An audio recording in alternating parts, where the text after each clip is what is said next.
क्या होता है जब एक होटल की रहस्यमयी और डरावनी घटनाओं के पीछे छुपा खौफनाक सच सामने आता है।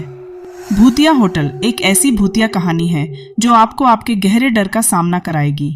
इस कहानी में राहुल और सिम्मी, दो युवा पत्रकार, एक पुरानी और खंडहर जैसे होटल में रुकने का फैसला करते हैं, लेकिन वे नहीं जानते कि इस होटल में बसी हुई है एक खौफनाक आत्मा जो उन्हें कभी भी जाने नहीं देगी। जैसे जैसे रात बढ़ती है, होटल में हो रही अजीब घटनाएं और भूतिया रूप सामने आते हैं। क्या वे होटल से बाहर निकल पाएंगे या फिर उस जगह के भूतिया इतिहास का शिकार बनेंगे? जानिए इस खौफनाक और रहस्यमयी कहानी को जो आपको रात को सोने से पहले डराएगी। अगर आपको ये डरावनी कहानी पसंद आए तो चैनल को सब्सक्राइब करें और बेल आइकन दबाना न भूलें। यह कहानी एक पुराने खंडहर होते होटल की है जो वर्षों से खाली पड़ा हुआ था और उसके बारे में अजीबोगरीब बातें फैली हुई थी। उस होटल का नाम था सागर विकृति होटल। कुछ लोग कहते थे कि इस होटल में जो भी रात बिताने आता है वह सुबह कभी वापस नहीं लौटता। कई लोग दावा करते थे कि वहाँ अजीब सी आवाज़ें आती थीं और कुछ ने तो यह तक कहा था कि होटल के दरवाजे खुद ब खुद बंद हो जाते हैं। इन सब बातों को राहुल, एक युवा पत्रकार, ने केवल अफवाह समझा। राहुल का दिल इन रहस्यों के पीछे की सच्चाई जानने के लिए बेताब था। उसने अपने साथ एक दोस्त सिम्मी को लिया और दोनों ने तय किया कि वे उस होटल में रात बिताएंगे ताकि पता चल सके कि वहाँ सच में क्या हो रहा है। राहुल और सिम्मी जब उस सुनसान इलाके में पहुंचे तो होटल का दृश्य ही डरावना था। पुराने खंडहर जैसे दीवारें, बंद खिड़कियां और दरवाजे की लकड़ी में गहरे खरोंच थे, जैसे किसी ने उसे बार बार खींचने की कोशिश की हो। जैसे ही वे होटल के भीतर दाखिल हुए, एक ठंडी और चिपचिपी हवा का झोंका उनके चेहरे से टकराया। सिम्मी ने डर के मारे कंधे उचकाए, लेकिन राहुल ने उसे तसल्ली दी और कहा, यह बस पुराना होटल है, कुछ नहीं होगा। होटल का रिसेप्शन डेस्क बहुत पुराना था। जब उन्होंने आवाज़ दी तो एक बूढ़ा आदमी सामने आया जिसकी आंखों में कोई अजीब सी चुप्प थी। उसकी त्वचा सफ़ेद और झुर्रियों से भरी हुई थी और उसके होंठों पर एक अनमनी सी मुस्कान थी। उसने बिना एक शब्द कहे चाबी दी और कहा, कमरा नंबर 304 में जाओ, लेकिन रात के समय सावधान रहना। यहाँ कुछ नहीं होता, लेकिन जो होता है वह बहुत खतरनाक होता है। राहुल और सिम्मी ने चाबी ली और उस होटल के भीतर बढ़े। होटल का हर कोना अजीब सा महसूस हो रहा था। खामोशी ऐसी थी कि उनके कदमों की आवाज़ भी जैसे गुम हो जाती। कमरे के दरवाजे पर लिखा था 304 और दरवाजे के ठीक ऊपर एक पुरानी तस्वीर लटकी हुई थी जिसमें एक महिला का चित्र था। उसकी आंखों में ऐसी गहरी उदासी थी जैसे वह किसी रहस्य को छिपाए बैठी हो। कमरे के भीतर का माहौल और भी डरावना था।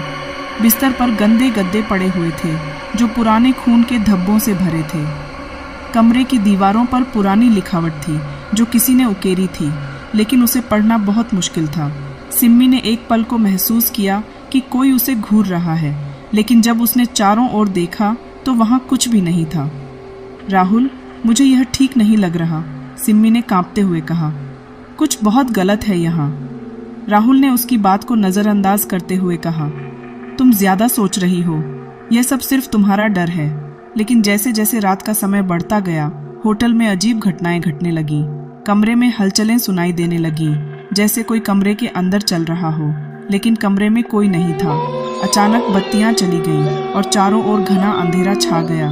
राहुल और सिम्मी दोनों डर के मारे कमरे के बीचों बीच खड़े थे जब अचानक कमरे की दीवारों से खांसने की आवाज़ें आने लगीं, जैसे किसी की गहरी सांसों की आवाज़ हो।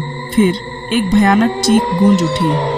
सिम्मी के चेहरे पर डर और घबराहट साफ दिखाई दे रही थी। राहुल का दिल तेजी से धड़कने लगा, लेकिन वह कुछ बोल नहीं सका। फिर अचानक कमरे के कोने से एक कटा फटा चेहरा उभरा। वह एक महिला का चेहरा था जिसकी आंखें बहुत बड़ी थीं और उसके चेहरे पर एक अजीब सी मुस्कान थी। उसकी त्वचा पीली थी और उसकी हड्डियां बाहर निकली हुई थीं, जैसे वह किसी भूतिया आत्मा की तरह दिख रही हो। उसके हाथों में लहू से सने हुए धागे थे जिनसे खून टपक रहा था। तुम दोनों यहाँ क्यों आए हो? वह चेहरा बोला। उसकी आवाज़ ऐसी थी जैसे उसे बहुत सालों से कैद किया गया हो। तुम दोनों को यहाँ नहीं आना चाहिए था। राहुल और सिम्मी दोनों थरथराते हुए एक दूसरे को देखने लगे। वे समझ नहीं पा रहे थे कि यह क्या हो रहा है। अचानक वह चेहरा और पास आ गया और कमरे की दीवारों से एक डरावनी आवाज आई, तुम दोनों की जान खतरे में है, यहाँ से जाओ, नहीं तो तुम भी हमेशा के लिए यहाँ बंधे रहोगे। राहुल और सिम्मी किसी तरह कमरे से बाहर भागे, लेकिन जब वे दरवाजे तक पहुंचे तो दरवाज़ा अपने आप बंद हो गया। वे दोनों बाहर निकलने के लिए संघर्ष करने लगे, लेकिन जैसे ही उन्होंने दरवाज़ा खोला, सामने एक और भूतिया आकृति खड़ी थी। यह एक लंबा कटा फटा आदमी था, जिसके चेहरे पर अजीब सी खौफनाक मुस्कान थी। तुम दोनों यहाँ क्यों आए? उस आदमी की आवाज़ बर्फ जैसी थी। यह होटल अब किसी और के लिए नहीं है, यह केवल उन लोगों के लिए है जो एक बार यहाँ आते हैं, वे फिर कभी नहीं निकल पाते। राहुल और सिम्मी डर के मारे पागल हो गए। वे जानते थे कि अब इस होटल से बाहर निकलने का कोई रास्ता नहीं है। तभी अचानक होटल के सारे दरवाजे और खिड़कियां अपने आप बंद हो गए। सारा होटल एक जेल की तरह दिखने लगा और उनकी सांसें रुकने लगी। दोनों की आंखों में डर था और वे अब किसी भी तरह की मदद की उम्मीद छोड़ चुके थे। फिर अचानक एक और आवाज़ गूंज उठी, तुम दोनों को नहीं छोड़ेंगे, अब तुम हमारी तरह यहाँ रहोगे। राहुल और सिम्मी का चेहरा एक पल के लिए घबराहट और फिर खौफ से सफ़ेद हो गया।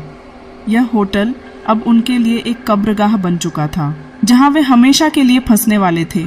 अगली सुबह पुलिस ने होटल का दौरा किया, लेकिन अंदर का दृश्य देखकर उनके रोंगटे खड़े हो गए। होटल का कोई भी निशान नहीं था। अंदर की दीवारें पूरी तरह से साफ थीं और कोई भी खून या लाश नहीं मिली। लेकिन कुछ लोग कहते हैं कि वे अब भी उस होटल के अंदर देख सकते हैं। जो एक बार इस होटल में रुक चुका था, वह अब कभी बाहर नहीं निकला। क्या राहुल और सिम्मी सच में उस भूतिया होटल में फंस गए थे, या फिर यह सिर्फ एक खौफनाक सपना था? यह रहस्य आज भी अनसुलझा है।